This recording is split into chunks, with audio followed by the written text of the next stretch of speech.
Hello and welcome to the short Vort on Parshas Vayeitzei. Today we will analyze from shevii until the end of the Parsha using the scriptural analysis of Malbim or Malbim. And once again, the end of the Parsha includes one of our evildoers, Lavan. We are talking here about the treaty, the covenant made between Lavan and Yaakov Avinu not to do each other harm. And there are several questions that the Malbim asked. We will go through a few of them and then review the Psukim with the insights of the Malbim. So the first question is, as part of the covenant, they made a gal, a mound of stones that was made by Lavan's party, not Lavan himself, because despite his later claim that, I made this gal and this matzeva, he actually did none of the work. And it was in fact Yaakov who did the matzeva part, a one-stone monument.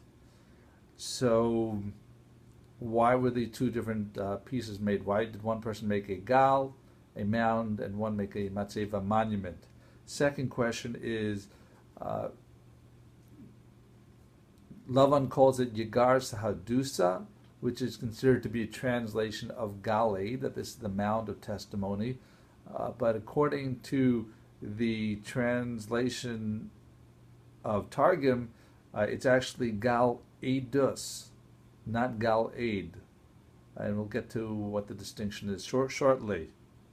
The third question is, it says, Hagal Hazeh Eid Beini Vencha Hayom. So what is the extra word Hayom coming to teach us? And the fourth question is, Valama, it says that Lavan says that he will pass Lo Evor Rakas Agal Lavad, but by Yaakov he says, Atalo Saver, you won't pass Amor Es Agal Matzeva, both the gal and the matzeva. So why this distinction between what Lavan has to do and what Yaakov has to do? Of course, as we know with all treaties with our enemies, it's always a bigger achrayus on the Jews, Yaakov, as well as his descendants, the Bnei Yisrael. So a couple of background items to know that'll help us to clarify. So when making a covenant, making a treaty, there is two parts. There's the part not to do evil to each other in public, as well as not to do evil to each other privately. When you are doing something to enforce not to be publicly done, then what you can use is Adam, human witnesses. However, when you want something that might be hidden, that's when you would be using Hashem as the witness, because Hashem is the one who sees everything that's hidden, everything b'seiser. He knows the hidden items. Also, Adam are something that's referring to something only temporary, and Adus is something that's ongoing, because the word aid is a noun for the person giving testimony when he gives testimony at that given time. Once he stops his testimony, the person is no longer an aid. However, the Adus itself, the testimony itself, is something that stays on Le'olam forever. So perhaps if we go through the Psukim now, in Perek Lamed Aleph Pasuk Memhei, so Vayikach Yaakov Even Vayirimeha Matzeva. So Yaakov took a stone and made it into Matzeva. And Vayomer Yaakov Lachiv Lekto Avanim Vayikhu Avanim Vayasu Gal Vayachlu Sham Alagal. So the next step is he told his brothers.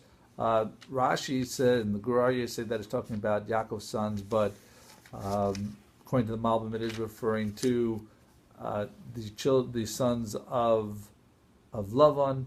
And then it says, Vayikra lo Lavan Yegar Sadusa Yaakov Kora lo Gal Aid. Vayomer Lavan Hagal Hazeh Eid Beini Vencha Hayom. It is a testimony to you today. So the Gal is basically something that will be used for, basically Lavan was afraid of Yaakov, that Yaakov would do something wrong while he was here before he went away. And that same thing, that Yaakov was afraid of Lavan, what evil he might do to him while they were together. Once he was safely back in the home of Yitzchak, he wasn't worried about Lavan anymore.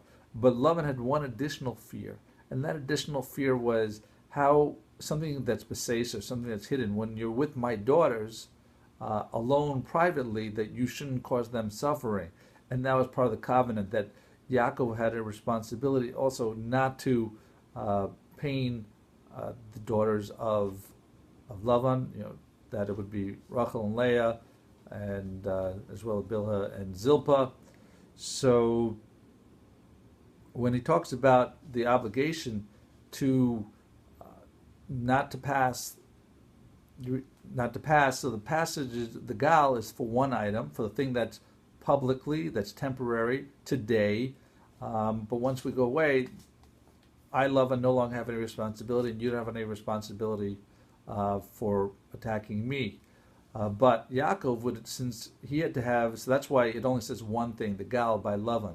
But Yaakov, since he had that temporary thing in public, so therefore it's the gal, but he also had the private and long-term obligation that was something that was eternal, that was related to the matseva. The matseva was made, so it says, Lachen Yaakov hinei hagal hazeh hinei matseva sheirisi beini uvencha al hagal hazel ve'eda matseva im lo avar elecha es hagal hazeh. So that's the two things. Matalo savar elai al hagal hazeh es matseva. I'm sorry, that was first the one thing, and now the two things. Azos lara elakei Avraham elakei Nachor yishbetenu. So here we're talking. He's trying to bring in God as a as the enforcer. Therefore, you need a matseva, because it's a zichron of Hashem that's tamid, that's for always.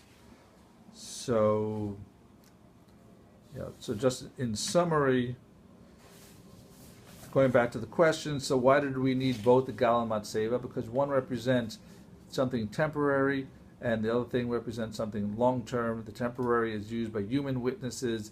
The matseva is something that's eternal, and therefore it's a godly witness. That's why Yagar Sadusa is, Lavan is talking about Eidos. He wants something to be permanent, while Yaakov is talking only has the need for the temporary restriction on Lavan, and therefore that's the gal, and that's just an gal aid.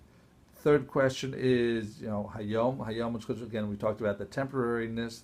The fourth question is, why is it that Yaakov had two restrictions, not to go past the gal or the matseva, and Lavan only one, is because the obligations differed for the two, as we had discussed. So thank you for listening. Have a wonderful week and wonderful Shabbos.